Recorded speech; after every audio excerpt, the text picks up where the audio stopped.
Big Boss season 7 Malayalam ആരംഭിച്ചതിന് ശേഷം ആദ്യമായിട്ടാണ് ലാലേട്ടൻ വന്നു പോകുന്ന ചുരുക്കം ചില എപ്പിസോഡുകളിൽ ഒന്നല്ലാത്ത ഒരു എപ്പിസോഡ് കുറച്ച് രസകരമായിട്ട് അനുഭവപ്പെടുന്നത്. രസകരം എന്ന് പറഞ്ഞു കഴിഞ്ഞാൽ ഒരുപാട് ആകാംക്ഷ, അടുത്തത് എന്താണ് സംഭവിക്കാൻ പോകുന്നത് എന്നറിയാനുള്ളൊരു ആകാംക്ഷയോടെ നമ്മൾ കണ്ടിരിക്കുന്ന വളരെ എൻ്റർടൈനിങ് ആയിട്ടുള്ള എന്തൊക്കെ രസകരമായ മുഹൂർത്തങ്ങൾ ഉണ്ടായിരുന്നു എന്നറിയോ. ഒരു സ്പോർട്സ്മാൻ സ്പിരിറ്റ് നമുക്ക് കാണാനുള്ള, ഗ്രൂപ്പായി ഒരു ടാസ്ക് ചെയ്യുമ്പോഴുള്ള ഒരു കോർഡിനേഷൻ നമുക്ക് കാണാൻ പറ്റുന്ന പോലെ അങ്ങനത്തെ ഒരു ഗെയിം നമ്മൾ കണ്ടൊരു ദിവസമാണ് ബിഗ് ബോസ് സീസൺ 7 മലയാളത്തിൻ്റെ 66ാമത്തെ ദിവസം. ഷാനവാസ് എൻ്റർ ചെയ്യുന്നത് വരെ ഈ ഒരു ഗെയിം അല്ലെങ്കിൽ ഈ ഒരു ഗെയിം ടാസ്ക് ഇത് നന്നായി മുന്നോട്ട് പോയിക്കൊണ്ടിരുന്ന അത്രയും സമയവും നമ്മൾ നോക്കുകയാണെങ്കിൽ ആദില, നൂറ, അനുമോൾ, ഷാനവാസ്, അനീഷ് തുടങ്ങിയിട്ടുള്ള ആളുകളെ നമ്മൾ കാണുകയേയില്ല. അവരെപ്പോൾ എൻ്ററായോ അതുവരെ ഉണ്ടായിരുന്ന ഈ പറയുന്ന ആകാംക്ഷയും ആ ഗെയിമിൻ്റെ സ്പിരിറ്റും ഒക്കെ നമുക്ക് മിസ്സാവും. ഈ ദിവസം ആരംഭിക്കുമ്പോൾ നമ്മൾ ആദ്യം കാണുന്നത് ബിഗ് ബോസ് ഒരു 3-4 പേരെ കൺഫെഷൻ റൂമിലേക്ക് വിളിപ്പിക്കുന്നതാണ്. അപ്പോൾ ആദ്യം വിളിച്ച കുറച്ച് ആൾക്കാരോടൊക്കെ സുഖമാണോ, എങ്ങനെയുണ്ട് ഗെയിം എന്നൊക്കെയുള്ള കാര്യങ്ങൾ ചോദിക്കുന്നുണ്ട്. ആ സമയത്ത് നൂറയെ വിളിക്കുമ്പോൾ എങ്ങനെയാണ് നൂറയുടെ ഗെയിമിനെ വിലയിരുത്തുന്നത് ചോദിക്കുമ്പോൾ നൂറ പറയുന്നത് ഒറ്റയ്ക്ക് കളിക്കുന്നുണ്ട്, ഗ്രൂപ്പായിട്ടുള്ള കാര്യങ്ങളിലേക്കൊന്നും പോകുന്നില്ല, ഒപ്പീനിയൻ വേണമെന്നുണ്ടെങ്കിൽ ഞാൻ എൻ്റെ പാർട്ട്ണറോടും വളരെ ക്ലോസ് ആയിട്ടുള്ള ആളുകളോടും ചോദിക്കുമെന്നാണ്. നൂറ പറഞ്ഞത് മുഴുവനും നുണയായിരുന്നല്ലോ എന്നുള്ളതാണ്. കാരണം ഒറ്റയ്ക്ക് കളിക്കുക അല്ലെങ്കിൽ ഗ്രൂപ്പായിട്ടുള്ള പരിപാടികളിൽ നിന്ന് മാറി നിൽക്കുക ഇതൊന്നുമല്ല. നൂറ ഒരു ഗ്രൂപ്പിനകത്താണ്. ആ ഗ്രൂപ്പ് പറയുന്നതനുസരിച്ച് ആ ഗ്രൂപ്പിലെ തലമുതിർന്ന ഇപ്പോൾ അനുമോള്, ഷാനവാസ് തുടങ്ങിയിട്ടുള്ള ആളുകൾ പറയുന്നതിനനുസരിച്ച് മുന്നോട്ട് പോകുക എന്നുള്ളതിനപ്പുറത്തേക്ക് നൂറയുടെ കയ്യിൽ ഗെയിം ഒന്നും തന്നെയില്ല. അത് കഴിഞ്ഞ് വരുന്ന ബിന്നി ഞാൻ ഒറ്റയ്ക്ക് നിന്ന് കളിക്കുന്നുണ്ട്, സ്ട്രോങ് ആയിട്ട് എൻ്റെ ഒപ്പീനിയൻ പറയുന്നുണ്ട്, പേടിക്കാതെ ഗെയിം നന്നാക്കാനുള്ള എഫേർട്ട് ഇടുന്നുണ്ടെന്നൊക്കെ പറയുന്നുണ്ട്. അതൊക്കെ വളരെ കൃത്യമായിട്ടുള്ള കാര്യമാണ്. അതിനുശേഷം ആര്യനെ വിളിച്ചിട്ടാണ് ആര്യനെ ഒരു സീക്രട്ട് ടാസ്ക് ഏൽപ്പിക്കുന്നത്. പുള്ളിയുടെ കയ്യിൽ ഒരു മൊബൈൽ ഫോൺ കൊടുക്കും. മൊബൈൽ ഫോണിൽ കൃത്യമായിട്ടുള്ള ഇൻസ്ട്രക്ഷൻസ് വരും. ആ ഇൻസ്ട്രക്ഷൻസ് അനുസരിച്ച് കാര്യങ്ങൾ ചെയ്യുക എന്നുള്ളതാണ്. മറ്റാരെയും അറിയിക്കരുത്. ഇനി ചില ഘട്ടങ്ങളിൽ സഹായികളെ കൂടെ ചേർക്കാവുന്നതാണ്. അതും ഫോണിൽ കൂടി അറിയിക്കുമെന്നാണ് പറഞ്ഞത്. പക്ഷേ അതിനേക്കാൾ രസമായിട്ട് തോന്നിയത് തൊട്ടടുത്ത് വന്ന നെവിനായിരുന്നു. നെവിൻ ആദ്യമേ പറഞ്ഞു, ഇവിടെ നിന്ന് ഇറങ്ങിപ്പോയ ചില ആൾക്കാരുടെ എക്സ്പ്രഷനൊക്കെ കണ്ടപ്പോഴേ എനിക്ക് തോന്നി ഇത് സീക്രട്ട് ടാസ്ക് ആയിരിക്കും എന്നുള്ളത്. സീക്രട്ട് ടാസ്ക് എനിക്ക് തരൂ ബിഗ് ബോസ് എന്നൊക്കെ നെവിൻ ചോദിക്കുന്നുണ്ട്. ബിഗ് ബോസുമായിട്ടുള്ള കമ്മ്യൂണിക്കേഷനിൽ നെവിൻ ആസ് യൂഷ്വൽ അയാളുടെ റെസ്പോൺസ് നല്ല രസമായിരുന്നു. ബിഗ് ബോസിൻ്റെ വീട്ടിലെല്ലാവർക്കും അന്വേഷണമൊക്കെ പറയണം, സുഖമല്ലേ എന്നൊക്കെ ചോദിച്ചുകൊണ്ട് കൺഫെഷൻ റൂമിൽ നിന്ന് ഇറങ്ങിപ്പോകുന്ന നെവിനെ നമ്മൾ കാണുന്നു. അതിനുശേഷം ആര്യൻ അയാളുടെ ടാസ്ക് ആരംഭിക്കുകയാണ്. ഈ ടാസ്കിലുടനീളം നമ്മൾ കാണുന്ന അവരുടെ ഒരുപാട് കുട്ടിത്തം നിറഞ്ഞിട്ടുള്ളൊരു കാര്യമുണ്ടല്ലോ. ഇത്രയും ദിവസം കൃത്യമായിട്ടുള്ള ഒരു റേഷനിലൂടെ പോകുന്നു, അവർക്ക് ഇഷ്ടമുള്ള ആഹാര സാധനങ്ങൾ ആവശ്യത്തിന് കിട്ടുന്നില്ല. അങ്ങനെ ഒരു സാഹചര്യത്തിൽ ഇങ്ങനെ മുന്നോട്ട് പോകുമ്പോൾ ഇഷ്ടമുള്ള ആഹാരം, അതും ഈ പറയുന്ന ജങ്ക് ഫുഡ്സ് എന്നൊക്കെ നമ്മൾ പറയുന്ന പിസ്സ, ബർഗർ, ഇതൊക്കെ കാണുന്ന സമയത്ത് ഇവരുടെ മുഖത്തുണ്ടാകുന്ന ഒരു അത്ഭുതമുണ്ട്. ആക്രാന്തം എന്നൊന്നും ഞാൻ പറയില്ല, കൊതിയാണ്. ഈ കുഞ്ഞു പിള്ളേരെ പോലെ ഇവർ മാറുന്ന, പിന്നെ ഗ്രൂപ്പായി ഇവർ ചെയ്യുമ്പോൾ അവരിടുന്ന എഫേർട്ടും അതിലുള്ള എക്സ്പ്രഷൻസും എല്ലാം കൊണ്ട് ഭയങ്കര രസമായിട്ടാണ് ഷാനവാസ് ഇടപെടുന്നത് വരെ ഈ ഗെയിം മുന്നോട്ട് പോകുന്നത്. അതിൽ ആര്യൻ ആദ്യം അക്ബറിനെ ചെന്നാണ് കൺവിൻസ് ചെയ്യുന്നത് ഒരാളെ എക്സ്ട്രാ ചേർക്കേണ്ട. ഫസ്റ്റത്തത് പുള്ളി ചെയ്തു. രണ്ടാമത്തെ ടാസ്കിലേക്ക് വരുമ്പോൾ ഒരാളെയും കൂടി എക്സ്ട്രാ ചേർക്കണം. അതിന് ആര്യൻ സെലക്ട് ചെയ്യുന്നത് അക്ബറിനെയാണ്. അക്ബർ ആര്യൻ അധികം ഒന്നും ഈ എക്സ്പാൻഡ് ചെയ്ത് കാര്യങ്ങളൊക്കെ വിവരിക്കുന്നതിന് മുമ്പേ തന്നെ ആര്യനെ ട്രസ്റ്റ് ചെയ്യുന്നുണ്ട്. പുള്ളിയുടെ ഒരു വിഷമം ഉണ്ടായിരുന്നത് ഇത് ആസ്വദിച്ച് കഴിക്കാൻ, അതായത് കൊതിയുള്ള ഭക്ഷണം കിട്ടിയിട്ട് ആസ്വദിച്ച് കഴിക്കാൻ പറ്റുന്നില്ലല്ലോ എന്നുള്ളതാണ്. അപ്പോൾ ആ ടാസ്ക് കംപ്ലീറ്റ് ചെയ്തതിന് ശേഷം ആര്യൻ അക്ബറിനോട് പറയുന്നുണ്ട് എന്തുകൊണ്ടാണ് ആര്യൻ അക്ബറെ ചൂസ് ചെയ്തതെന്ന്. 3 കാരണങ്ങളാണ്. 1, നിനക്ക് വലിയ വായുണ്ട്, അതുകൊണ്ട് ഇത് പെട്ടെന്ന് കഴിക്കാൻ പറ്റും, കുറേ കഴിക്കാൻ പറ്റും. 2, നീ എന്നെ പറ്റിക്കില്ല. 3, നിന്നെ എനിക്ക് വേണം ഈ ടാസ്കിന് എന്നുള്ളതാണ്. അവിടെ ആസ് എ ഗെയിമർ അവർ അങ്ങോട്ടും ഇങ്ങോട്ടും കാണിക്കുന്ന ഒരു റെസ്പെക്റ്റ്, അങ്ങോട്ടും ഇങ്ങോട്ടും കൊടുക്കുന്ന ഒരു വിശ്വാസ്യത, ഇങ്ങനെയുള്ള കുറേ എലമെൻറ്റുകൾ നമുക്ക് കാണാൻ പറ്റും. നല്ല രസമായിട്ടാണ് അവർ ആ ടാസ്ക് അങ്ങനെ അവരെ ഏൽപ്പിച്ച ആ ഒരു സെക്കൻഡ് ടാസ്ക് അവർ ചെയ്തു തീർക്കുന്നത്. അത് കഴിഞ്ഞ് അടുത്ത ടാസ്കിലേക്ക് വരുമ്പോൾ അക്ബറിനെ കൂടാതെ 2 പേരെയും കൂടി ചേർത്ത് അടുത്ത ടാസ്ക് ചെയ്യണം എന്ന് പറയുന്നുണ്ട്. അപ്പോൾ അക്ബറും ആര്യനും തമ്മിൽ, ആര്യൻ്റെ പ്രശ്നം എന്ന് വെച്ച് കഴിഞ്ഞാൽ ഈ മലയാളത്തിൽ പുള്ളിക്ക് കുറച്ച് ബുദ്ധിമുട്ടുള്ളതുകൊണ്ട് അക്ബറും കൂടി ചേർന്ന് 2 പേരെന്ന് പറയുമ്പോൾ അക്ബറും വേറൊരാളുമാണോ അതോ അക്ബർ കഴിഞ്ഞിട്ട് 2 പേരാണോ എന്നുള്ള സംശയം ഇവർക്കിടയിലുണ്ട്. അക്ബറിനും ഈ ആര്യന് ഫുള്ളായിട്ട് മലയാളം അറിയില്ല എന്ന് പറയുന്ന ഒരു കാര്യമുള്ളതുകൊണ്ട് അക്ബറും അതിൽ കോൺഷ്യസ് ആണ്. അങ്ങനെ ബിഗ് ബോസ് 3 പ്രാവശ്യം പറയേണ്ടി വന്നു, നീയും അക്ബറും പിന്നെ 2 പേരും എന്നുള്ളത്. അത് ആര്യൻ കൺവിൻസ് ആവുന്നുണ്ട്. അപ്പോൾ അവർ ആദ്യം ചൂസ് ചെയ്യുന്ന ആൾ സാബുമാനാണ്. സാബുമാൻ എന്ന് പറയുന്ന ആ ഓപ്ഷൻ അത് വളരെ കറക്റ്റായിരുന്നു. സാബുമാനെ നമുക്ക് വിശ്വസിക്കാം. പിന്നെ വേറൊരു കാര്യം, സാബുമാൻ ഇപ്പോൾ അവിടെ ഉള്ള കാര്യം സാബുമാന് മാത്രമേ അറിയുള്ളൂ. നമ്മൾ പ്രേക്ഷകരും കാണുന്നില്ല, ആ ഗെയിമിലുള്ള ബാക്കിയുള്ളവരും പുള്ളിയെ കാണുന്നില്ല. സാബുമാൻ ആദ്യം ഇത് ഒറ്റയടിക്ക് കേട്ടിട്ട് വിശ്വസിക്കുന്നില്ലെങ്കിലും സത്യം ചെയ്യുകയും അതിൻ്റെ കൂടെ ഫുഡ് ഉണ്ട് എന്നുള്ള കാര്യം കൂടി വന്നു കഴിഞ്ഞപ്പോഴേക്കും സാബുമാൻ ഓണാവുന്നുണ്ട്. അതിനുശേഷം ഒരാളെയും കൂടി ആഡ് ചെയ്യണമല്ലോ. ഞാൻ ശരിക്കും ഈ ഒരു ടാസ്ക് ഇങ്ങനെ മുന്നോട്ട് പോകുന്ന പല ഘട്ടങ്ങളിലും വിചാരിച്ചത് നെവിനെ ആഡ് ചെയ്യും എന്നുള്ളതാണ്. ഒന്ന് ഭക്ഷണം എന്ന് പറഞ്ഞു കഴിഞ്ഞാൽ നെവിൻ ചങ്ക് കുറച്ച് കൂടെ നിൽക്കും എന്നുള്ളൊരവസ്ഥയാണ്. പുള്ളിക്ക് അതിനോടുള്ളൊരു കൊതിയൊക്കെ ഉണ്ട്. മാത്രമല്ല നെവിൻ ഈ ആഹാരം ഇടയ്ക്കിടയ്ക്ക് എന്തെങ്കിലുമൊക്കെ എടുത്ത് കഴിച്ചുകൊണ്ടിരിക്കുന്നുണ്ട്. പുള്ളിയുടെ വാ അനങ്ങുന്നത്, പുള്ളി ഇങ്ങനെ കഴിച്ചുകൊണ്ടിരിക്കുന്നത് കണ്ടു കഴിഞ്ഞാൽ പെട്ടെന്ന് ആരും അങ്ങനെ ശ്രദ്ധിക്കാനുള്ളൊരു സാധ്യതയില്ല. മാത്രമല്ല നെവിൻ ഈ ഇടുന്ന ഡ്രസ്സിൻ്റെ ഒരു പാറ്റേൺ ഒക്കെ കൊണ്ട് നെവിന് കുറച്ച് കാര്യങ്ങൾ ഒളിപ്പിച്ചുകൊണ്ട് പോകാനും കുറച്ചും കൂടി എളുപ്പമാണെന്ന് പല സമയത്തും ഫീൽ ചെയ്തിട്ടുണ്ട്. പിന്നെ പുള്ളി ഓൾറെഡി കട്ട് തിന്ന് വളരെ എക്സ്പീരിയൻസ്ഡ് ആയിട്ടുള്ള ഒരാളും കൂടിയാണല്ലോ. പക്ഷേ ഇവർ നെവിനെ പേടിയാണെന്നാണ് ആര്യൻ പറയുന്നത്. നെവിന് പകരം ലക്ഷ്മി വേണോ ഷാനവാസ് വേണോ എന്നുള്ളൊരു ഡിസ്കഷൻ അവർക്കിടയിൽ നടക്കുന്നു. അവർ ലക്ഷ്മിയിലേക്ക് തിരിയുന്നു. ലക്ഷ്മിയും ആദ്യം വിശ്വസിക്കുന്നില്ല. പ്രൂഫൊക്കെ കാണിച്ചു കൊടുത്തതിന് ശേഷവും അവർ കൺവിൻസ് ആവാൻ കുറച്ച് സമയമെടുത്തു. പക്ഷേ നോട്ട് ചെയ്യേണ്ട ഒരു പോയിന്റ്, പിന്നീട് ഷാനവാസിനോട് പറയുമ്പോൾ ഷാനവാസ് ഇത് ഭയങ്കര ഷോ ആയിട്ട് എല്ലാവരെയും കാണിച്ച് നിങ്ങൾക്ക് എന്നെ വിശ്വസിപ്പിക്കണമെങ്കിൽ മുഴുവൻ കാര്യങ്ങൾ എന്നോട് പറഞ്ഞേ പറ്റൂ എന്നൊക്കെ പറഞ്ഞ് നടത്തുന്ന ചില പ്രകടനങ്ങളൊക്കെ ഉണ്ട്.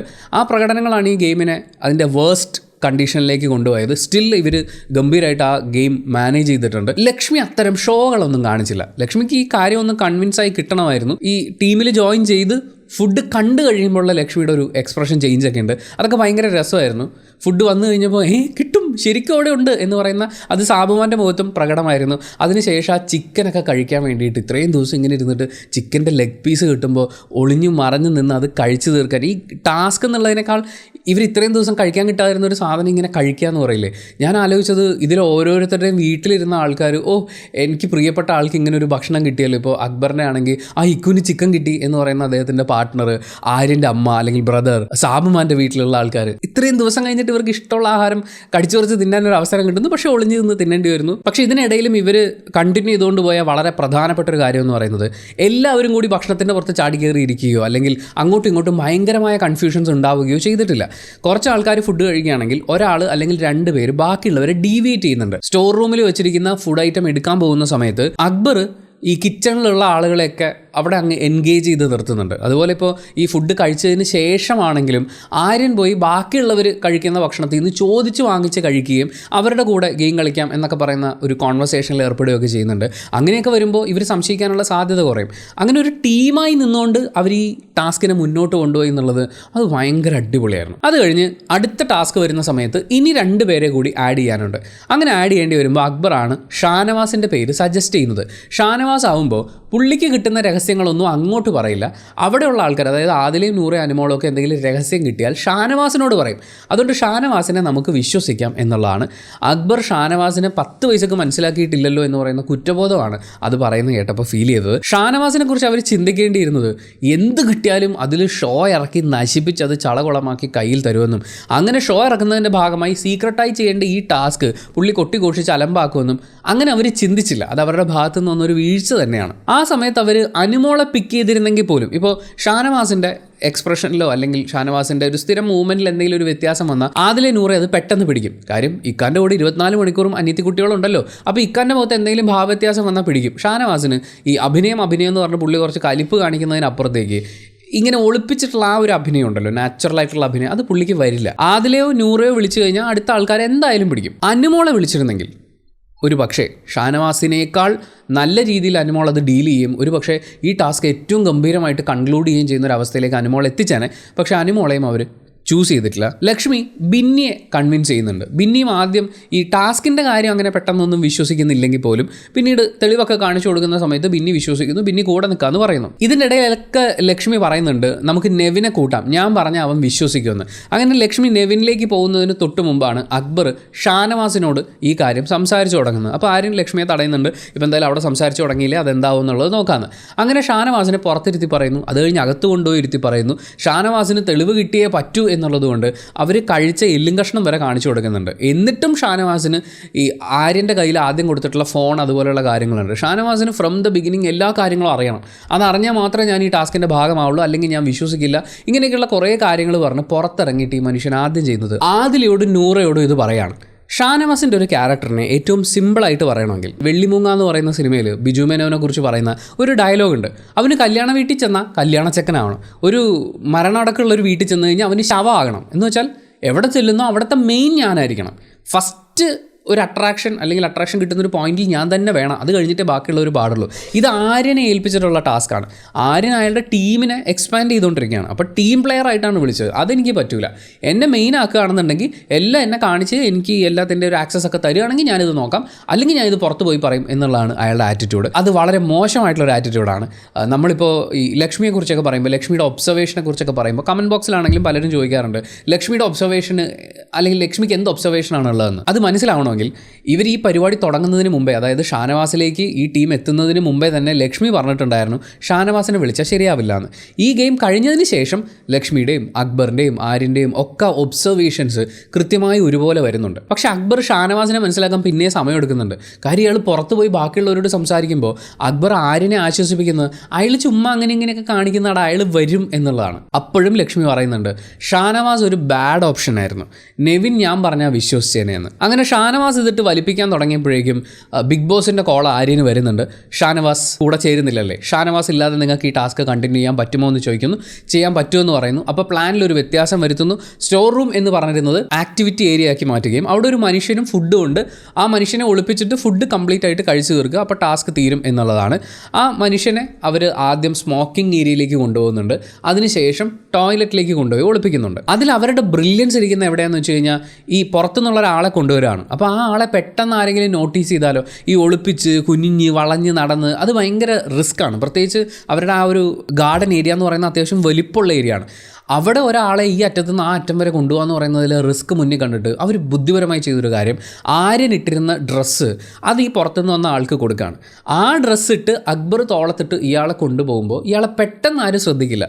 ശരിക്കും ഷാനവാസ് അവിടെ എല്ലാവർക്കും ഈ ക്ലൂ കൊടുത്ത് ഇങ്ങനൊരു സംശയം ജനിപ്പിച്ചിട്ടില്ലായിരുന്നെങ്കിൽ ഒരു പക്ഷേ ആരും ഇത് നോട്ടീസ് ചെയ്യില്ലായിരുന്നു. അത്രയും ബ്രില്യൻ്റ് ആയിട്ടുള്ളൊരു പ്ലാനായിരുന്നു.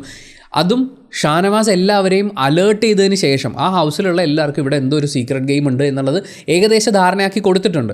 അപ്പോൾ പോലും ആ ടാസ്ക് അവർ അത്രയും നേരം സക്സസ്ഫുള്ളി മുന്നോട്ട് കൊണ്ടുപോയി. അതുകൊണ്ടാണ് ബിഗ് ബോസ് പറഞ്ഞത് നിങ്ങളെ ഏൽപ്പിച്ച ടാസ്ക് നിങ്ങൾ ഗംഭീരമായി കംപ്ലീറ്റ് ചെയ്തു എന്നുള്ളത്.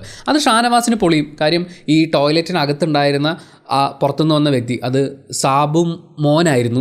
ഈ സാബു മോനും ഇടയ്ക്കിടയ്ക്ക് മാറിപ്പോകുന്നതുകൊണ്ട് ഇനി തൊട്ട് അങ്ങോട്ട് ഞാൻ സാബു ചേട്ടൻ എന്നാണ് പറയുക. അതെൻ്റെ ബഹുമാന കൂടുതൽ കൊണ്ടല്ല, നമുക്ക് തിരിച്ചറിയാനുള്ളൊരു കാര്യത്തിനും കൂടി വേണ്ടിയിട്ടാണ്. സോ ആ പുറത്തുനിന്ന് വന്നത് ബിഗ് ബോസ് സീസൺ 1 വിന്നറായിരുന്ന സാബു ചേട്ടനായിരുന്നു. സാബു ചേട്ടനായിരുന്നു എന്നുള്ളത് ശബ്ദം കൊണ്ട് അനുമോള് മനസ്സിലാക്കുന്നുണ്ട്. പുള്ളിയെ പുറത്തിറക്കിയതിന് ശേഷം ഷാനവാസ് പൊളിഞ്ഞു എന്നൊക്കെ പറഞ്ഞൊരു ഷോ നവാസായി മാറുന്നുണ്ട്. പക്ഷേ അങ്ങനെ ഷാനവാസ് ഉദ്ദേശിച്ച പോലെ അവരുടെ ഗെയിം പൊളിഞ്ഞിട്ടില്ല. അവസാനത്തെ ലെവൽ വരെ അവർ സക്സസ്ഫുള്ളി കംപ്ലീറ്റ് ചെയ്തിട്ടുണ്ട്. ദേ ഡിസേർവ് ആൻ അപ്രിസിയേഷൻ എന്ന് പറയുന്നത് ബിഗ് ബോസിന് കൃത്യമായിട്ടറിയാം. നല്ല ഒരു അപ്രിസിയേഷൻ തന്നെ എല്ലാവരെയും വിളിച്ചിരുത്തിയതിന് ശേഷം ബിഗ് ബോസ് അവർക്ക് കൊടുക്കുന്നുണ്ട്. അപ്പോൾ ആ ഒരു പോർഷനിൽ അക്ബർ തിരിച്ചറിയുന്നുവെന്നും ഇയാളൊരു ഗെയിമർ, കുറച്ചെങ്കിലും ഒരു ഗെയിമറാണെന്ന് ഞാൻ വിചാരിച്ചിട്ടുണ്ടായിരുന്നു, പക്ഷേ ഇയാൾ എന്തൊരു മണ്ടനാ എന്നുള്ളതാണ് അക്ബർ ചോദിക്കുന്നത്. ഇത് ഫുഡുള്ള ഒരു ടാസ്ക് ആയിരുന്നു എന്നും ഈ ടാസ്കിൽ ഇത്രയും നേരം തന്നെ ഇൻക്ലൂഡ് ചെയ്തിട്ടില്ല എന്ന് പറയുന്ന നെവിൻ്റെ ഒരു സങ്കട പ്രകടനമാണ് പിന്നീട് വളരെയധികം നമ്മൾ കാണുന്നത്. നെവിൻ അങ്ങ് അറിഞ്ഞ് പെർഫോം ചെയ്ത് കഴിഞ്ഞാൽ അയാളെ നമുക്ക് നോക്കാൻ തോന്നുള്ളൂ എന്ന് പറയുന്ന പോലത്തെ ഒരു പ്രത്യേകത പുള്ളിക്കുണ്ട്. അത് കുറച്ചും കൂടി പുള്ളി യൂട്ടിലൈസ് ചെയ്യുകയാണെങ്കിൽ നന്നായിരുന്നു എന്ന് തോന്നിപ്പോയിട്ടുണ്ടായിരുന്നു. നെവിൻ ആ ഒരു സങ്കടമൊക്കെ പ്രകടിപ്പിക്കുന്ന സമയത്ത് ഇവരോടായിട്ട് പറയുന്നുണ്ട്, ആ എട്ടും പൊട്ടും തിരിയാത്ത ഷാനവാസിനെ എടുത്ത സമയത്ത് എന്നെ ടീമിൽ എടുത്തുവിടായിരുന്നു എന്ന് ചോദിക്കുന്ന ആ ഒരു ചോദ്യം, അതും ഷാനവാസിനെ കുറിച്ചുള്ള നല്ല ഒബ്സർവേഷനാണ്. എട്ടും പൊട്ടും തിരിയില്ല എന്ന് പറയുമ്പോൾ നെവിൻ അവിടെ ഉദ്ദേശിച്ചത് വളരെ സിമ്പിളായി, ബുദ്ധിയും ഇല്ല ബോധവും ഇല്ല, ഇതൊരു ഗെയിമാണെന്നും എങ്ങനെ കളിക്കണമെന്നൊക്കെ ചിന്തിക്കാനുള്ള യാതൊരു സെൻസും ഇല്ല എന്നുള്ളതാണ്. ലക്ഷ്മി ആ സമയത്ത് നെവിനോട് പറയുന്നുണ്ട്, ഷാനവാസിന് ബുദ്ധിയില്ല എന്നുള്ളത് ഞാൻ ആദ്യമേ പറഞ്ഞതാണെന്നുള്ളത്. നിങ്ങളൊന്ന് ആലോചിച്ച് നോക്കൂ, ഇത്രയും കാര്യങ്ങൾ ഇത്രയും ആളുകളുടെ റിയലൈസേഷനായിട്ട് വരുന്നതും ലക്ഷ്മി ആദ്യം ഒബ്സർവ് ചെയ്തിട്ടുള്ളതും ഒരേ കാര്യമാണ്. ഷാനവാസിന് ബുദ്ധിയില്ല, അല്ലെങ്കിൽ ഈ കാര്യത്തിനെ എങ്ങനെ ഡീൽ ചെയ്യണമെന്ന് ചിന്തിക്കാനുള്ള കഴിവില്ല. അയാളൊരു ഷോ ഒക്കെ കാണിച്ച് ഇങ്ങനെ നടക്കുകയാണ്. നമ്മളോട് കമൻറ്റ് ബോക്സിൽ പലരും ചോദിക്കാറുള്ളതാണ്, ഇത്രയൊക്കെ മോശമായിട്ട് ഷോ കാണിച്ചിട്ടും ഷാനവാസിന് എങ്ങനെയാണ് ഇത്രയും ഫാൻസ് ഉണ്ടാകുന്നത് എന്നുള്ളത്. അത് മനസ്സിലാക്കണമെങ്കിൽ പിന്നീട് അങ്ങോട്ട് ഷാനവാസ് കാട്ടിക്കൂട്ടിയിട്ടുള്ള ചില കാര്യങ്ങളും കൂടി നമ്മൾ കാണേണ്ടതാണ്. സാബു ചേട്ടൻ ബിഗ് ബോസ് ഹൗസിലേക്ക് വന്നു. പുള്ളി ആദ്യം അനീഷിനോട് പറയുന്ന ഡയലോഗ് ഭയങ്കര രസമായിരുന്നു, നിനക്ക് എന്നെ ചിലപ്പോൾ മനസ്സിലാവാൻ സാധ്യതയില്ല എന്നുള്ളത്. അപ്പോൾ അനീഷ് പറയുന്നുണ്ട്, എനിക്കറിയാം, ഞാൻ സീസൺ 1 തൊട്ട് കണ്ടിട്ടുള്ളതാണ്. അല്ല, നിനക്കങ്ങനെ എല്ലാവരെയും അറിയുന്നതല്ലല്ലോ എന്ന് ചോദിക്കുന്നുണ്ട്. ഏറ്റവും ആദ്യം അനുമോളെ അങ്ങനെ സംസാരിച്ചിട്ടാണ് അനീഷ് വരവേൽക്കുന്നത്. അതിനുശേഷം സാബു ചേട്ടൻ എല്ലാവരും ഇരിക്കുന്ന മറ്റേ ബെഡ്റൂമിൽ ഇരുന്നുകൊണ്ട് സംസാരിക്കുകയാണ്. അപ്പോൾ എല്ലാവരും ചുറ്റും കൂടി ഇരിപ്പുണ്ട്. അവരെല്ലാവരും വളരെ ആകാംക്ഷയോടെ നോക്കുകയാണ്. കാരണം സീസൺ 1 വിന്നറാണ്. അപ്പോൾ ഇദ്ദേഹം എന്തിനാണ് വന്നിരിക്കുന്നത്? അത് ഷാനവാസിനെ ഒരു ബഹളത്തിൻ്റെ ഇടയിൽ പിടിച്ചൊതുക്കുന്ന അനീഷ് പറയുന്നുണ്ട്, സാബു ചേട്ടൻ എന്തിനാണ് വന്നതെന്നൊന്ന് നോക്കട്ടെ, എന്നിട്ട് നമുക്ക് റിയാക്ട് ചെയ്യാം എന്നുള്ളത്. മാത്രമല്ല, ഇതുവരെ ബിഗ് ബോസ് വിന്നേഴ്സിനെയൊക്കെ എടുത്ത് നോക്കിയാൽ പലതരം അഭിപ്രായ വ്യത്യാസങ്ങൾ നമ്മൾ കണ്ടിട്ടുണ്ട്. അൺഡിസേർവിംഗ് ആയിട്ടുള്ളൊരു വിന്നായിരുന്നു അത്, അല്ലെങ്കിൽ അൺഫെയർ ആയിട്ടുള്ളൊരു എവിക്ഷനാണ് സംഭവിച്ചത്, ഇയാൾ ആവേണ്ടിയിരുന്നു വിന്നർ എന്നൊക്കെയുള്ളത്. പക്ഷേ സാബു ചേട്ടൻ്റെ കാര്യത്തിൽ ആർക്കും ആ സംശയമില്ല. അയാൾ വിന്നറാവാൻ 100% ഡിസേർവിംഗ് ആയിരുന്നു എന്നുള്ളത് തന്നെയാണ്. അയാളുടെ ഗെയിമും അയാളുടെ സ്ട്രാറ്റജിയും അയാൾ സംസാരിക്കുന്ന രീതിയൊക്കെ അയാളെ വളരെയധികം ഹെൽപ്പ് ചെയ്യുന്നതാണ്. അതിൻ്റെ ഒരു എക്സ്റ്റൻഷൻ നമ്മളിപ്പോൾ ഈ ബിഗ് ബോസ് ഹൗസിൽ കാണാൻ പോവുകയാണ്. എന്തായാലും അങ്ങനെയുള്ള സാബു ചേട്ടൻ വന്നിരിക്കുന്നു എന്നുള്ളതുകൊണ്ട് എല്ലാവരും പുള്ളി പറയുന്നതൊക്കെ കേട്ടിരിക്കുന്നുണ്ട്. പുള്ളി എങ്ങോട്ട് മാറുന്നോ അവിടെ എല്ലാവരും കൂടി ചെന്നിരിക്കും എന്ന് പറയുന്ന ഒരു അവസ്ഥയിൽ. അപ്പോൾ ആ കോൺവെർസേഷൻ്റെ ഇടയിൽ ഈ ഗ്രൂപ്പുകൾ ഉണ്ടാവുന്നത് അത് മനുഷ്യ സഹജമായിട്ടുള്ള കാര്യമാണെന്നും ആ ഗ്രൂപ്പുകൾ അങ്ങോട്ടും ഇങ്ങോട്ടും ചർച്ച ചെയ്യണം, ഫൈറ്റുകൾ ഉണ്ടാവണം, ഒറ്റയ്ക്ക് അങ്ങോട്ടും ഇങ്ങോട്ടും പോയാൽ അത് അടിപിടിയാവും, അത് ഒരു ഗ്രൂപ്പായിട്ടാണെങ്കിൽ യുദ്ധമായി മാറും എന്നൊക്കെയുള്ള കാര്യങ്ങൾ പറഞ്ഞതിന് ശേഷം അക്ബറിലേക്ക് ഇദ്ദേഹം വിരൽ ചൂണ്ടുന്നതായിട്ട് നമുക്ക് പ്രത്യക്ഷത്തിൽ തോന്നും. അക്ബറാണ് അവിടെ ആദ്യമായി ഗ്രൂപ്പ് ഉണ്ടാക്കിയത്, ഗ്രൂപ്പിനെയൊക്കെ കൊണ്ടുപോയി കുരുതി കൊടുത്തു, ഇപ്പോൾ ഒരു ഗ്രൂപ്പ് ഉണ്ടാക്കി അതിനെയും കൂടി കുരുതി കൊടുക്ക് എന്ന് പറയുന്നുണ്ട്. അപ്പം നമ്മൾ വിചാരിക്കും അക്ബറിൻ്റെ കമ്പനിയായിട്ടിരുന്ന ആളുകൾ പലരും പിന്നീട് എവിക്ഷനായി പോയിട്ടുണ്ട്. ഇപ്പോൾ ആര്യനാണ് അക്ബറിനോട് വളരെ ക്ലോസ് ആയി നിൽക്കുന്നത്. അപ്പോൾ ആര്യൻ എവിക്റ്റായി പോകും എന്നുള്ള രീതിയിൽ ആളുകളെ ഔട്ടാക്കുന്ന ആൾ അത് അക്ബറാണെന്നാണ് പറയുന്നത്. ശരിക്കും അത് അക്ബറിന് വിരിച്ച വലയല്ല. ഇവിടെ ഷാനവാസ് ഏറ്റവും കൂടുതൽ അയാൾക്ക് ബാക്കിയുള്ളവരെയൊക്കെ തെറ്റിദ്ധരിപ്പിക്കാൻ വേണ്ടിയിട്ടും അയാളൊരു പുണ്യാളനാണെന്ന് കാണിക്കാൻ വേണ്ടിയിട്ടുമൊക്കെ ഏറ്റവും കൂടുതൽ ഉപയോഗിക്കുന്ന പല കാരണങ്ങളിൽ ഒന്നെന്ന് പറയുന്നത് അക്ബർ ഒരു തന്ത്രശാലിയായ കൂടെയുള്ളവരെയൊക്കെ ചതിക്കുന്ന മാനിപ്പുലേറ്റർ ആയിട്ടുള്ള ഒരാളാണ് എന്ന് പറയുന്ന ആ ഒരു ഇമേജ് ഉണ്ടാക്കി വെച്ചിട്ടുണ്ട് അക്ബറിനെ കുറിച്ച്. സ്വാഭാവികമായും ഞാൻ പറഞ്ഞത് ശരിയാണ് എന്ന് പുറത്തുനിന്ന് വന്ന ഒരാൾ പറയുന്ന സമയത്ത് ഷാനവാസിനെ പോലെ എന്തിനായിരിക്കും ഇയാൾ ഇങ്ങനെ പറഞ്ഞത് എന്ന് ചിന്തിക്കാനുള്ള ശേഷിയില്ലാത്ത ഒരാൾ അതിൽ ചാടിക്കയറി പിടിക്കുമെന്നുള്ള കാര്യം സാബു ചേട്ടന് കൃത്യമായി അറിയാം. സാബു ചേട്ടൻ ആ എല്ലിട്ട് കൊടുത്തിരിക്കുന്നത് അക്ബറിന് കയറി പിടിക്കാനല്ല, ഷാനവാസിന് വേണ്ടിയിട്ടാണ്. അത് ഷാനവാസ് കൃത്യമായി ചാടിക്കയറി പിടിക്കുന്നുണ്ട്. പിന്നീട് അങ്ങോട്ടുള്ള ഷാനവാസിൻ്റെ ആഹ്ലാദ പ്രകടനങ്ങളിൽ നമുക്കത് കാണാൻ പറ്റും.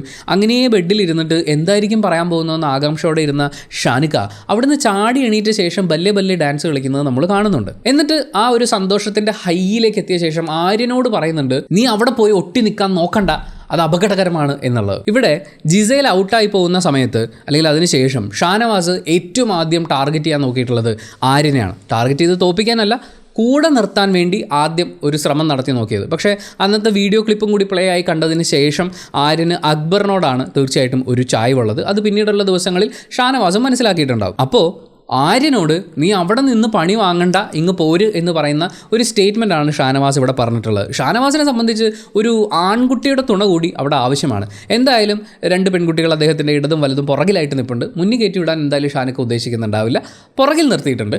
അക്കൂട്ടത്തിൽ ഒരു ആൺകുട്ടി കൂടി വരികയാണെങ്കിൽ കാര്യം എന്ന് വെച്ചാൽ ആര്യൻ വളരെ പൊട്ടൻഷ്യൽ ഉള്ളൊരു പ്ലെയറാണ്. അത് ഇന്നത്തെ ദിവസം വളരെയധികം പ്രൂവ് ചെയ്യപ്പെടുകയും ചെയ്തു. ഒരു ഗ്രൂപ്പിനെ ഒരുമിപ്പിച്ച് നിർത്തി ഒരു ടാസ്ക് കംപ്ലീറ്റ് ചെയ്യുക എന്ന് പറയുന്ന കാര്യം ആര്യൻ വളരെ ഗംഭീര ചെയ്തു തീർത്തു. അതിന് ബിഗ് ബോസ് അഭിനന്ദിക്കുകയും ചെയ്തു. ഇതെല്ലാം കൂടി ചേർന്ന് വരുമ്പോൾ ആര്യൻ എന്ന് പറയുന്ന ആ വളർന്ന് വലുതായി വരുന്ന രൂപത്തിനെ തൻ്റെ വരുതിയിൽ കൊണ്ടുവരാൻ വേണ്ടിയിട്ടുള്ളൊരു ആഗ്രഹം ഷാനവാസിനുണ്ടാവും. ആ ആഗ്രഹം അയാൾ അവിടെ വെച്ച് പ്രകടിപ്പിക്കുന്നുണ്ട്. അതിനുശേഷം നടക്കുന്ന കോൺവെർസേഷനിലും ആര്യൻ ഒപ്പം നിൽക്കുന്നില്ല എന്ന് പറയുന്ന ഒരു പ്രശ്നവും ആര്യൻ ടാസ്കിൽ ഗംഭീരമായി പെർഫോം ചെയ്തു എന്നൊക്കെ ഉള്ളതുകൊണ്ട് ഷാനവാസിൻ്റെ ഉള്ളിൽ നിന്ന് ഈ പറഞ്ഞ ആദ്യം വന്ന ഹൈ സന്തോഷം അത് പതുക്കെ ഒരു ദേഷ്യമായിട്ട് മാറുന്നുണ്ട്. ആര്യനോട് അയാൾ ബഹളം ഉണ്ടാക്കുന്നുണ്ട്.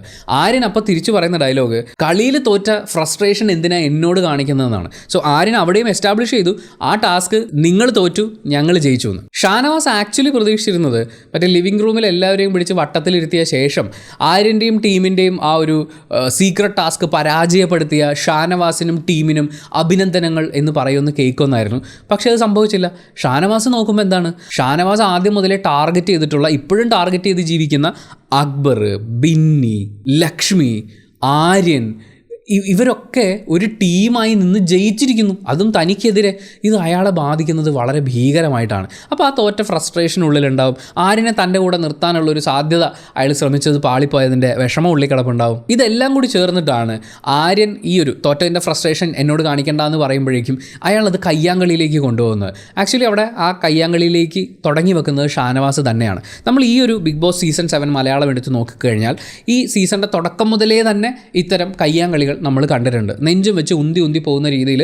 അത് ഷാനവാസ് വേഴ്സസ് അക്ബർ നമ്മൾ കണ്ടിട്ടുണ്ട്, അഭിലാഷ് നമ്മൾ കണ്ടിട്ടുണ്ട്, അപ്പാനി ശരത്തിൻ്റെ ഭാഗത്ത് നിന്ന് അങ്ങനെ ഒരു അഗ്രഷൻ നമ്മൾ കണ്ടിട്ടുണ്ട്. പക്ഷേ ഇവരിൽ നിന്നൊക്കെ ഷാനവാസിനെ ഡിഫറൻ്റ് ആക്കുന്ന എന്താണെന്ന് വെച്ചാൽ ഷാനവാസ് ഇപ്പോഴും അത് വിട്ടിട്ടില്ല. ബാക്കിയുള്ളവരോട് അങ്ങനെ ചെയ്യരുത് എന്നുള്ളത് പ്രത്യക്ഷമായോ പരോക്ഷമായോ പറയുന്ന സമയത്ത് അവർ തെറ്റ് മനസ്സിലാക്കുകയും തിരുത്തുകയും ചെയ്തിട്ടുണ്ട്.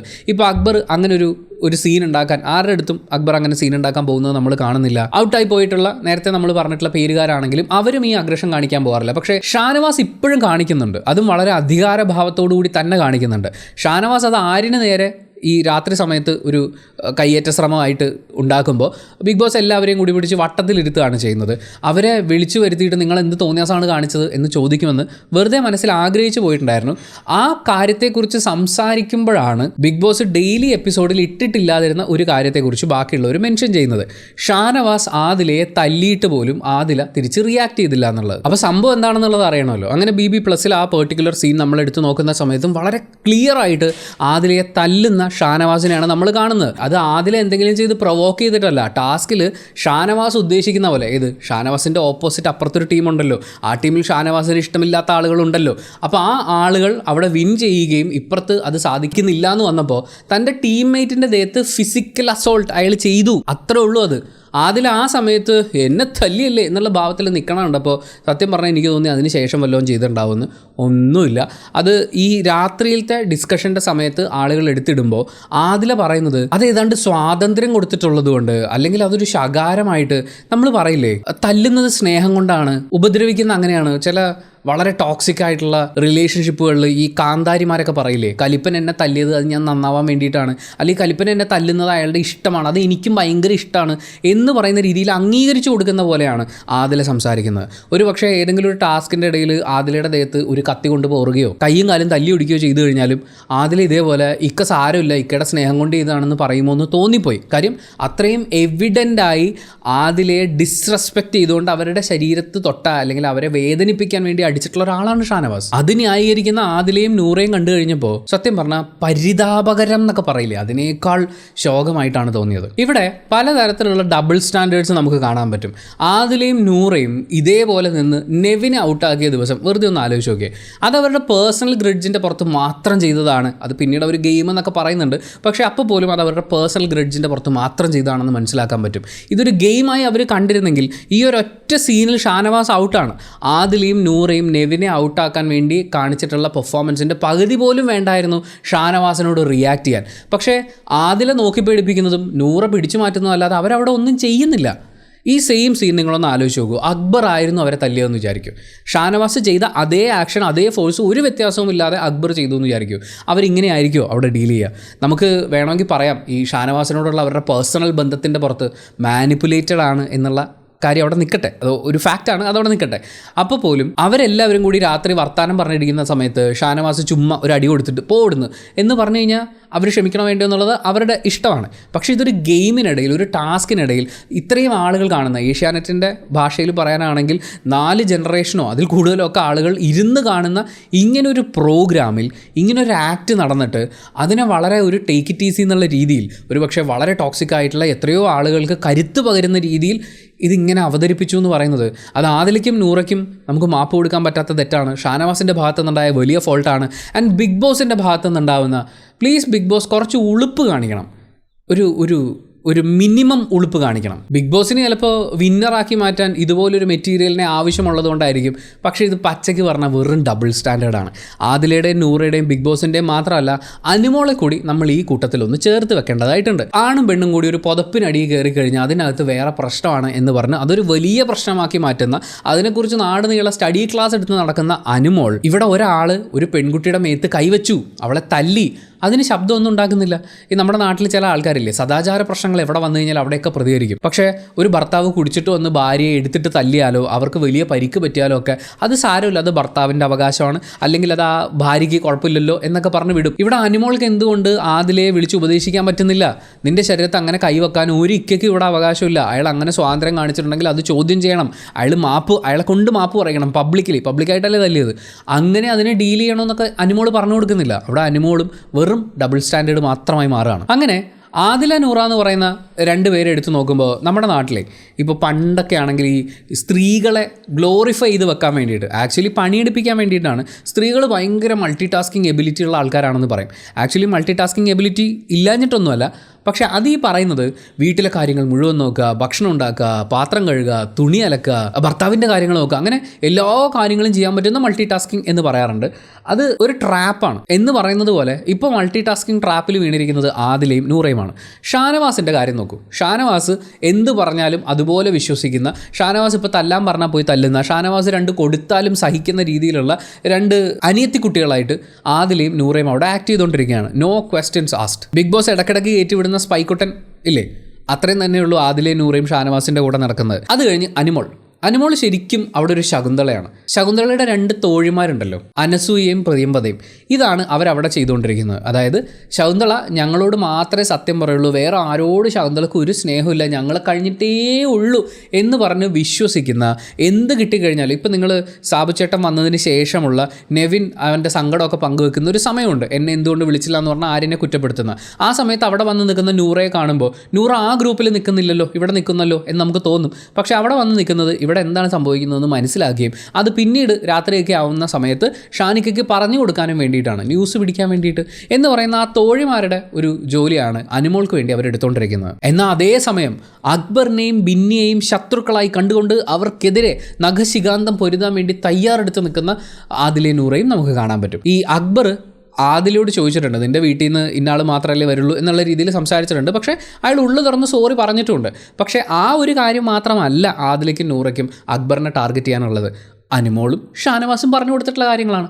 ബിന്നി ഇവരോട് പേഴ്സണലി അല്ലെങ്കിൽ ഇവരോട് രണ്ടുപേരോടുമായിട്ട് എന്തെങ്കിലും ചെയ്തിട്ടാണോ? അല്ല. അനിമോള് പറയുന്നു, ഷാനവാസ് പറയുന്നു, അപ്പോൾ ബിന്നി വിഷമാണ്. ഇതെല്ലാം കഴിഞ്ഞ്, അതായത് ഈ പറഞ്ഞ 3-4 ജോലികൾ കഴിഞ്ഞിട്ട് സ്വന്തമായി രണ്ടുപേരും കൂടി മാറിയിരുന്ന് സെൻറ്റി അടിക്കുക എന്ന് പറയുന്ന ജോലിയും കൂടി. അങ്ങനെ ഇത്രയും ടാസ്ക് ബിഗ് ബോസ് ഹൗസിൽ ചെയ്യുന്ന രണ്ടുപേരാണ് ആദിലയും നൂറയും, ഗെയിം കളിക്കുന്നത് ഒഴിച്ച്. എന്തായാലും ഈ പറയുന്ന കാര്യങ്ങളെ മുഴുവൻ പൊളിച്ചെടുക്കാൻ വേണ്ടിയിട്ടായിരിക്കാം സാബുച്ചേട്ടൻ അങ്ങോട്ട് എത്തിയിട്ടുണ്ടാവുക എന്നുള്ളതാണ് അവരുടെ പിന്നീടുള്ള പ്രൊമോ കാണുന്ന സമയത്തും. ഇപ്പോൾ ഈ രാത്രി ഷാനവാസിനെ പുകഴ്ത്തുന്നു എന്നുള്ള രീതിയിൽ, അല്ലെങ്കിൽ അക്ബറിനെ അടിച്ചു താഴ്ത്തുന്നു എന്നുള്ള രീതിയിൽ ഷാനവാസിനെ പ്രൊവോക്ക് ചെയ്ത് വിട്ട അതൊരു ബ്രില്യൻറ്റ് മൂവ് ആയിരുന്നു. അങ്ങനെയൊക്കെ കളിക്കാൻ പറ്റുന്നതുകൊണ്ടാണല്ലോ അയാൾ ഡിസേർവിംഗ് ആയിട്ടുള്ള ഫസ്റ്റ് സീസൺ വിന്നറായിട്ട് ഇപ്പോഴും ആളുകൾ വാഴ്ത്തുന്നത്. അതെന്തായാലും ഏറ്റിട്ടുണ്ട്. ഇനി വരും ദിവസങ്ങളിൽ വരും എപ്പിസോഡുകളിൽ എന്തൊക്കെ സംഭവിക്കും എന്നുള്ളത് നമുക്കപ്പോൾ കാണാം. ഇതിനിടയിൽ നമ്മൾ ഓർക്കേണ്ട ഒരു കാര്യം ഷാനവാസിൻ്റെ സ്ഥിരം ഡയലോഗാണ്. ഷാനവാസ് തല്ലുണ്ടാക്കും, പക്ഷേ തല്ലിൻ്റെ കാര്യം ഒരു വലിയ ചോദ്യമായിട്ട് വന്നാൽ ഞാനല്ല ആദ്യം തല്ലിയത്. ഇവിടെ ആര്യൻ്റെ അടുത്ത് ആദ്യം ഫിസിക്കലി അങ്ങോട്ട് അഗ്രഷനും കാണിച്ച് ചെല്ലുന്നത് ഷാനവാസാണ്. പക്ഷേ പ്രശ്നമായി പിടിച്ചു മാറ്റാൻ വരുന്ന ആളുകളോട് ഷാനവാസ് പറയുന്നത് ഞാനല്ല ആദ്യം തുടങ്ങിയത്, അവനാണെന്നാണ്. ഷാനവാസ് ചിലപ്പോൾ ആൾക്കാരുടെ വീട്ടുകാരെ വിളിക്കും, തന്തയ്ക്ക് വിളിക്കും, തെറി വിളിക്കും. ഇതെല്ലാം ചെയ്തു കഴിഞ്ഞാലും ആൾക്കാർ കൂടുമ്പോൾ ന്യായീകരിക്കാൻ പറയുന്നത് ഞാനല്ല തുടങ്ങിയത്, അയാളാണ് ആദ്യം എന്ന്. പക്ഷേ ഇവിടങ്ങളിലെല്ലാം ആദ്യം തുടങ്ങി വെക്കുന്നത് ഷാനവാസാണ്. അതുകൊണ്ടായിരിക്കാം സാബുച്ചേട്ടൻ വന്നപ്പോൾ ആദ്യം തുടങ്ങി വെച്ചത് ഷാനവാസിൽ നിന്ന് തന്നെ ആവട്ടെ എന്ന് തീരുമാനിച്ചിട്ടുണ്ടാവുക. പിന്നെ സാബുച്ചേട്ടൻ എന്തിനാണ് ഈ വൈകിയ വേളയിൽ ബിഗ് ബോസ് ഹൗസിലകത്തേക്ക് കടത്തി വിട്ടിട്ടുണ്ടാവുക എന്നുള്ളത് ആലോചിക്കുമ്പോൾ എന്തായാലും ആരുടെയെങ്കിലുമൊക്കെ ഗെയിം മാറ്റിയെടുക്കാൻ വേണ്ടിയിട്ടോ ഒരാളെ നന്നാക്കുക, അല്ലെങ്കിൽ ഒരു ഗ്രൂപ്പിനെ ഇങ്ങനെയാണ് ഗെയിം കളിക്കേണ്ടതെന്ന് പഠിപ്പിച്ചു കൊടുക്കുക, അതിനൊന്നും വേണ്ടിയിട്ടായിരിക്കില്ല എന്നുള്ളത് 100% ഉറപ്പാണ്. പിന്നെ എന്തുകൊണ്ടായിരിക്കും? നമ്മളിപ്പോൾ കഴിഞ്ഞ ദിവസത്തെ കാര്യം എടുത്ത് നോക്കുകയാണെങ്കിൽ PR ടാസ്ക് കൊടുത്തത്, PR ടീം ഉണ്ട് എന്നുള്ളതും PR ടീമിൻ്റെ ഇതുപോലെയുള്ള കള്ളക്കളികളുണ്ട്, ഇത്രയും കാശ് വാങ്ങിയിട്ട് ഇവർ ചെയ്യുന്ന പരിപാടിയാണിത് എന്നൊക്കെയുള്ളത് പൊളിച്ചടുക്കുക എന്ന് പറയുന്നത്. അതുപോലെ പ്രേക്ഷകർ ഇതൊക്കെ കാണുന്നുണ്ട് എന്നുള്ളത് അവരെയും കൂടി ധരിപ്പിക്കാൻ വേണ്ടിയിട്ടായിരിക്കും ഈ ടാസ്ക് അവർ കൊടുത്തിട്ടുണ്ടാവുക. അതിനുശേഷം ഇപ്പോൾ സാബുച്ചേട്ടനകത്തേക്ക് ചെല്ലുന്നു, അവിടെ ഒരുപാട് ഗ്രൂപ്പുകളി ഉണ്ട് എന്നുള്ളത് അവർ സമ്മതിക്കൂല. അവരിപ്പോൾ ബിഗ് ബോസ് വിളിച്ച് ചോദിച്ചാൽ ഇപ്പം നൂറ ഇന്നത്തെ ദിവസം തുടക്കത്തിൽ പറഞ്ഞതുപോലെ ഞാൻ ഒറ്റക്കാണ് കളിക്കുന്നത്, എനിക്ക് ഗ്രൂപ്പുകളില്ലേ എന്ന് പറയുന്ന രീതിയിൽ പറയും. പക്ഷേ അവിടെ കൃത്യമായിട്ടുള്ള ഗ്രൂപ്പുകളുണ്ട്. ആ ഗ്രൂപ്പുകളുണ്ടെന്നും അതൊക്കെ പൊളിച്ചെടുക്കപ്പെടേണ്ടതാണെന്നും പ്രേക്ഷകർ മനസ്സിലാക്കിയിട്ടുണ്ടെന്ന് അവരെ പറഞ്ഞ് മനസ്സിലാക്കുക. അതായത് പുറത്ത് ഇങ്ങനെയൊക്കെയാണ് മക്കളെ, നിങ്ങൾ ഇത് ഞങ്ങളും മനസ്സിലാക്കി തന്നെയാണ് കാണുന്നത് എന്നുള്ളത് അവരെ ഒന്ന് ധരിപ്പിക്കാൻ വേണ്ടിയിട്ടുള്ള ബിഗ് ബോസിൻ്റെ സ്ട്രാറ്റജി. അതുപോലെ അവിടെയുള്ള പല ആളുകളുടെയും പഴകി ദ്രവിച്ച് ദുഷിച്ചിരിക്കുന്ന സ്ട്രാറ്റജികളെ പൊളിച്ചെടുക്കുക എന്നൊക്കെയുള്ള ഉദ്ദേശങ്ങളും കൂടി ആയിട്ടാണ് സാബുച്ചേട്ടൻ അങ്ങോട്ട് ചെന്നിട്ടുണ്ടാവുക. മിക്കവാറും പുള്ളിയുടെ ഒരു ടാർഗറ്റിൽ അനീഷ് ഉണ്ടാവും. കാര്യം ചെന്ന് കയറിയ ഉടനെ അനീഷിനോട് പറയുന്നത് നിനക്കെന്നെ അറിയാൻ സാധ്യതയില്ല എന്നുള്ളതാണ്. അതായത് അനീഷ് ഫസ്റ്റ് എപ്പിസോഡിൽ ഫസ്റ്റ് ഡേ പറഞ്ഞിട്ടുള്ള കാര്യമാണ്. അത് ഇപ്പോൾ കൊടുക്കുന്നുണ്ട്. അതുപോലെ അക്ബറിനെ ടാർഗറ്റ് ചെയ്ത് കളിക്കുന്ന ഷാനവാസിന് ഇൻഡയറക്റ്റ്ലി എല്ലും കഷ്ണം ഇട്ട് കൊടുത്തിട്ടുണ്ട്. അപ്പോൾ വരും ദിവസങ്ങളിലും പുള്ളി ആരെയൊക്കെ ആയിരിക്കും, ഇനി ചിലപ്പോൾ അനുമോളെ ആയിരിക്കും, ചിലപ്പോൾ ആര്യനെ ആയിരിക്കാം. അപ്പോൾ അതെന്തൊക്കെയാണെന്നുള്ളത് നമുക്ക് വരും ദിവസങ്ങളിൽ അറിയാം. ഒരു പക്ഷേ വളരെ എൻഗേജിങ് ആയിട്ട് അടുത്തതെന്ത് എന്നൊക്കെ നമുക്ക് ഫീൽ ചെയ്യാൻ സാധ്യതയുള്ള രീതിയിൽ ഈ ഗെയിമിനെ കൊണ്ടുപോകാൻ ഒരു പക്ഷേ സാബുചേട്ടന് സാധിച്ചേക്കാം എന്നുള്ള പ്രതീക്ഷയോടുകൂടി നമുക്ക് കാത്തിരിക്കാം. ഇനി നമ്മൾ നേരത്തെ പറഞ്ഞ ചോദ്യം, ഈ ഷാനവാസിൻ്റെ ഇങ്ങനെയുള്ള കാര്യങ്ങളൊക്കെ കാണുന്ന സമയത്ത് എങ്ങനെയാണ് പ്രേക്ഷകർക്ക് ഷാനവാസിനോട് ഇത്ര ഇഷ്ടം, അല്ലെങ്കിൽ എങ്ങനെയാണ് ഷാനവാസിന് ഇത്രയും ഫാൻസ് ഉണ്ടാവുന്നത് എന്നുള്ള ചോദ്യം, അതിനുള്ള ഉത്തരത്തിലേക്ക് നമ്മൾ നോക്കുമ്പോൾ ഈ PR ടാസ്ക് വന്ന സമയത്ത് ഷാനവാസിൻ്റെ കുറച്ച് ഓവർ ആക്ടിങ് ഒക്കെ ഉണ്ടായിരുന്നു. കാരണം ആദ്യമേ ഷാനവാസ് എണീറ്റ് പോയിട്ട് അനുമോൾക്ക് ഇവിടെ PR ഉണ്ടെന്നുള്ളൊരു സംസാരം ഉണ്ടായിരുന്നു എന്ന് പറയുന്നുണ്ട്. അയാൾ ആദ്യമേ അതൊരു ഡയറക്ഷനിലേക്ക് പോയിൻ്റ് ചെയ്ത് വെച്ചു. അവിടെ തന്നെ സേഫ് ആക്കുകയാണ് ചെയ്തത്. ഇപ്പോൾ അക്ബറിൻ്റെ അടുത്ത് എന്ന് അയാൾ പറയുന്നുണ്ട് 16 ലക്ഷമൊക്കെ PR കൊടുക്കുമോ യോ എന്നൊക്കെ പറയുന്ന പോലെ, അവർക്ക് 1 മില്യൺ ഫോളോവേഴ്സ് ഉണ്ടല്ലോ എന്നൊക്കെ പറഞ്ഞ് ആശ്ചര്യപ്പെടുന്നുണ്ട്. പുറത്തിറങ്ങി 2 ഇനോഗ്രേഷൻ ചെയ്താൽ തീരാവുന്ന കാര്യമുള്ളൂ ഈ 16 ലക്ഷം രൂപ PR കൊടുക്കുക എന്ന് പറയുന്നത്. ഷാനവാസിന് നല്ലോണം അറിയാം. അവിടെ വന്നിട്ടുള്ള ഷാനവാസ് അയാളുടെ ഡ്രസ്സ് മുഴുവൻ കൊളാബറേഷനാണ് എന്ന് പറഞ്ഞിട്ടുള്ളതുമാണ്. സോ ബിഗ് ബോസ് ഹൗസിലേക്ക് കടന്നു കയറുന്നതിന് മുമ്പേ തന്നെ പുറത്തിറങ്ങിയാൽ ഉണ്ടാക്കാവുന്ന ലാഭങ്ങളെക്കുറിച്ച് അയാൾക്ക് കൃത്യമായ ധാരണയുണ്ട്. അത് മുന്നിൽ കണ്ടുകൊണ്ട് ഷാനവാസ് ഉറപ്പായും PR ഏൽപ്പിച്ചിട്ടുണ്ടാകും.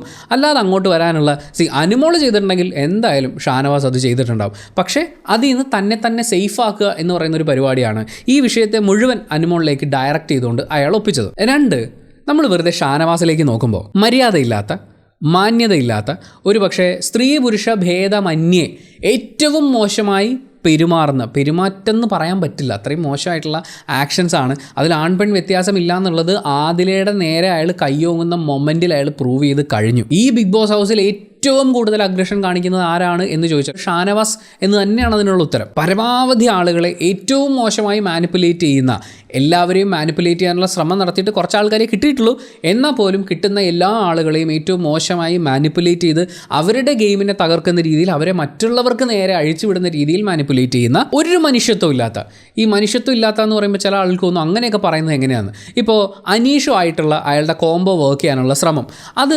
വർക്കാവുന്നുണ്ടെന്ന് പറയുന്ന ഒരു ഹിൻഡ് ലാലേട്ടൻ കൊടുത്ത ആ മൊമെൻ്റ് തൊട്ട് ഷാനവാസ് ഇത് ഓവറാക്കുന്നതാണ്. അതായത് അനീഷിനെ ഞാൻ എൻ്റെ വഴിക്ക് കൊണ്ടുവന്നു, അനീഷും ഞാനും അയ്യോ എന്നൊക്കെ പറയുന്ന പോലെ ഭയങ്കര പരിപാടികൾ. പക്ഷേ അനീഷിന് ഇത് മനസ്സിലായി. അനീഷ് ആ ഒരു ഫ്രണ്ട്ഷിപ്പിൽ നിന്ന് മാറി നടക്കാൻ തുടങ്ങിയപ്പോൾ തൊട്ട് അയാൾ അനീഷിനെ ടാർഗറ്റ് ചെയ്യുകയാണ്, അനീഷിനെ മോശമായി ചിത്രീകരിച്ചുകൊണ്ടിരിക്കുകയാണ്. നിൻ്റെ കള്ളത്തരങ്ങളൊക്കെ പൊളിക്കുക എന്നുള്ളതാണ് എൻ്റെ ജോലി ഇനി എന്ന് പറയുകയാണ്. അപ്പോൾ അത്രയും ദിവസം ഫ്രണ്ടായി നടന്നപ്പോൾ ഇയാൾ കള്ളത്തരമൊന്നും കണ്ടിട്ടില്ലേ? അയാൾ ആ കാണിച്ചുകൊണ്ടിരുന്ന സൗഹൃദത്തിൽ എന്തെങ്കിലും ഒരു 10 പൈസയുടെ മീനിങ് ഉണ്ടായിരുന്നെങ്കിൽ അയാൾ അനീഷിനെ അങ്ങനെ ചിത്രീകരിക്കുമായിരുന്നു. ഇപ്പോൾ ആദിലയും നൂറയും, ഇപ്പോൾ ആദില ഷാനവാസ് കൊടുത്ത തല്ല് വാങ്ങി ജസ്റ്റ് ഒന്ന് മുഖം വീർപ്പിച്ച് നിന്നതേ ഉള്ളൂ. എന്നാൽ അതേസമയം എന്നെ ഫിസിക്കൽ അസോൾട്ട് ചെയ്തു എന്നുള്ളതുകൊണ്ട് നിങ്ങളിപ്പോൾ ബിഗ് ബോസ് ഹൗസിന് പുറത്ത് പോകണം എന്ന് ആദില പറഞ്ഞിരുന്നുവെങ്കിൽ, ആദിലയും നൂറയും അതിനുവേണ്ടി ബഹളം വെച്ചിരുന്നുവെങ്കിൽ, ആദിലയെക്കുറിച്ചും നൂറയെക്കുറിച്ചും ഇനി ഷാനവാസ് പറയാൻ ഒരു കുറ്റവും ഉണ്ടാവില്ല. അവരുടെ ലൈഫിലെ ചോയ്സുകൾ ഉൾപ്പെടെ, ഇപ്പോൾ ഷാനവാസ് ഏതോ ഒരു ചർച്ചയുടെ ഇടയിലൊക്കെ ഇരുന്ന് പറയുന്നുണ്ടായിരുന്നു അവരുടെ ലൈഫ് അവരിങ്ങനെയാണ് ജീവിക്കാൻ ആഗ്രഹിക്കുന്നത് എന്നുള്ള രീതിയിൽ ന്യായീകരിക്കുന്നത് പോലെ, അതിനെ അടക്കം വലിച്ചു കീറിക്കൊണ്ട് ആദിലയും നൂറയും ഏറ്റവും മോശമായി ചിത്രീകരിച്ച് തൻ്റെ പുറത്തുള്ള ഫാൻസ് എന്ന് പറയുന്ന ആളുകൾക്ക് വലിച്ചു കീറാൻ ഇട്ടുകൊടുത്തേനെ ഷാനവാസ്. അയാൾക്കൊപ്പം നിൽക്കുന്നു എന്നുള്ള ഒറ്റ കാരണം കൊണ്ടാണ് ആദിലയും നൂറയും അയാൾ കുറ്റം പറയാത്തത്. ഇനി നെവിൻ പറഞ്ഞതുപോലെ ബുദ്ധിയില്ലാത്ത, ബോധമില്ലാത്ത, അത് ലക്ഷ്മിയും പറയുന്നുണ്ട്, ഒരു ഗെയിമും ഇന്ന് വരെ ബുദ്ധിപരമായി കളിച്ചിട്ടില്ലാത്ത, നിങ്ങളൊന്ന് ആലോചിച്ച് നോക്കി, ലാലേട്ടൻ്റെ അടുത്ത് പോലും ബഹുമാനമില്ലാത്ത, അങ്ങേര് പറഞ്ഞിട്ട് പോകുന്നതിനൊക്കെ പുല്ല് വില മാത്രം കൊടുക്കുന്ന, ഇത്രയും മോശമായി ഗെയിം കളിക്കുന്ന ഒരാൾ, അയാൾക്ക് എങ്ങനെയാണ് ഫാൻസ് ഉണ്ടാവുക എന്ന് ചോദിച്ചാൽ നമ്മൾ ആദ്യം പറഞ്ഞ കാരണമാണ് PR ഏജൻസികളുടെയൊക്കെ കൃത്യമായ വർക്ക് ഇവിടെ നടക്കുന്നുണ്ട്. 2, ഈ കാണിച്ചു കൂട്ടുന്ന നമ്മൾ ഈ പറഞ്ഞ ഇത്രയും സ്വഭാവ ഗുണങ്ങളുണ്ടല്ലോ, ഇതിനൊക്കെ ഇപ്പോഴും നമ്മുടെ നാട്ടിൽ ആരാധകരുണ്ട്. ഈ പറയുന്ന ടോക്സിക് ട്രൈറ്റ്സ് ഒക്കെ പിൻപറ്റി പോകുന്ന ആളുകളെ ആരാധിക്കുന്നവരിവിടെയുണ്ട്. അതൊക്കെയാണ് ആണത്തം എന്നുള്ള രീതിയിൽ ബാക്കിയുള്ളവരോട് പെരുമാറാൻ ചെല്ലുന്ന, ഇദ്ദേഹം ബിഗ് ബോസ് ഹൗസിൽ കാണിക്കുന്ന കാര്യങ്ങൾ പുറത്ത് കാണിക്കുന്ന ആളുകളുണ്ട്. അതുകൊണ്ടാണ് നമ്മുടെ നാട്ടിൽ ഇപ്പോഴും പോലീസ് സ്റ്റേഷൻ നിലനിൽക്കേണ്ടി വരുന്നത്. അപ്പോൾ ഇങ്ങനെ മോശമായി ബിഹേവ് ചെയ്യുന്ന ഷാനവാസിന്, അല്ലെങ്കിൽ ഇതിനെ ആരാധിക്കുന്ന ആളുകളുണ്ട് എന്നുള്ളതുകൊണ്ട് അയാൾക്ക് എന്തായാലും ഫാൻസ് ഉണ്ടാവും.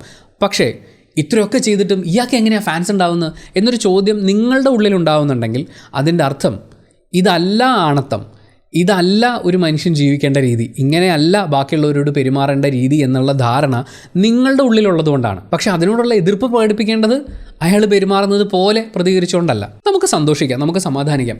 നമ്മൾ ഇത്രയും ഒരു മോശം വ്യക്തിത്വമല്ലല്ലോ, അല്ലെങ്കിൽ നമ്മൾ ഇങ്ങനെ മോശമായിട്ടല്ലല്ലോ ആളുകളോട് പെരുമാറുന്നത്. പിന്നെ ഒരു ചെറിയ സജഷൻ പറ്റുകയാണെങ്കിൽ, ഈ ഷാനവാസിൻ്റെ ഫാൻസിൻ്റെ കമൻറ്റിന് താഴെ നിങ്ങൾ പോയി ചർച്ചയ്ക്ക് വേണ്ടി ഒരു റിപ്ലൈ കൊടുക്കാതിരിക്കുക എന്നുള്ളതാണ്. അവിടെ നിന്ന് നിങ്ങൾ ചർച്ചയൊന്നും പ്രതീക്ഷിക്കരുത്. ഇപ്പോൾ നമ്മുടെയും കമൻറ്റ് ബോക്സിൽ വന്ന് ചില ഫാൻസ് കമൻറ്റ് ചെയ്യാറുണ്ട്.